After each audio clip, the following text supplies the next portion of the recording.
ఇవాళ రైల్వే వ్యవస్థ, national highways వ్యవస్థ, ఇన్ఫ్రాస్ట్రక్చర్ వ్యవస్థ, ఒక్క మాటలో చెప్పాలంటే ఇవాళ అభివృద్ధిలో ప్రపంచంకి పోటీ పడుతున్న, ప్రపంచంలోనే అన్ని దేశాలతో పోటీ పడుతున్న దేశం ఇవాళ భారతదేశంగా ఎదుగుతూ ఉంది. 10 సంవత్సరాల మోడీ గారి పాలనలో ఇవన్నీ సాధ్యమైంది. కాబట్టి రేపు రాబోయే ఎన్నికల్లో మళ్ళీ మోడీ గారిని గెలిపించుకొని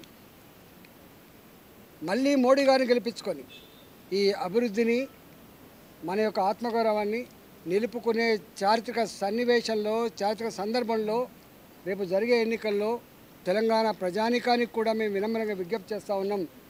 ఇవాళ ఒక్క స్కామ్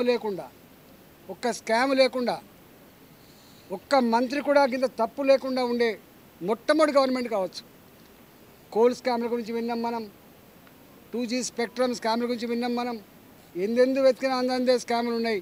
కానీ స్కాములు లేకుండా ఎక్కడ కూడా ట్రాన్స్పరెంట్గా మోడీ గారు ఎట్లా పనిచేస్తున్నారో మంత్రివర్గం కూడా అట్లే పనిచేసి ఇవాళ భారత ప్రజల మన్ననలు పొందడమే కాకుండా, భారత ప్రజానీకానికి విశ్వాసం నింపడమే కాకుండా రాబోయే కాలంలో కూడా ఇదే ప్రభుత్వం ఉండాలని చెప్పి సంకల్పం ఇవాళ కనపడుతున్న సందర్భంలో తెలంగాణ ప్రజలు రేపు రాబోయే ఎన్నికల్లో సంపూర్ణంగా 17 సీట్లలో ఇవాళ మనం చూసిన మొట్టమొదటిసారిగా ఓల్డ్ సిటీలో కూడా నాంపల్లిలో పోటీ పడ్డది భారతీయ జనతా పార్టీ, యాకత్పురలో పోటీ పడ్డది భారతీయ జనతా పార్టీ, చార్మినార్లో పోటీ పడ్డది భారతీయ జనతా పార్టీ. ఇవాళ 16 సీట్లు కాదు, వేరే పార్టీ చెప్పిన 16 సీట్లు కాదు, రేపు 17 సీట్లలో భారతీయ జనతా పార్టీ ఫైట్ చేస్తుంది, తన సత్తా చాటుతుంది, నరేంద్ర మోడీ గారికి అండగా నిలుస్తుందని చెప్పి ఈ సందర్భంగా మేము తెలియజేస్తూ ఉన్నాం.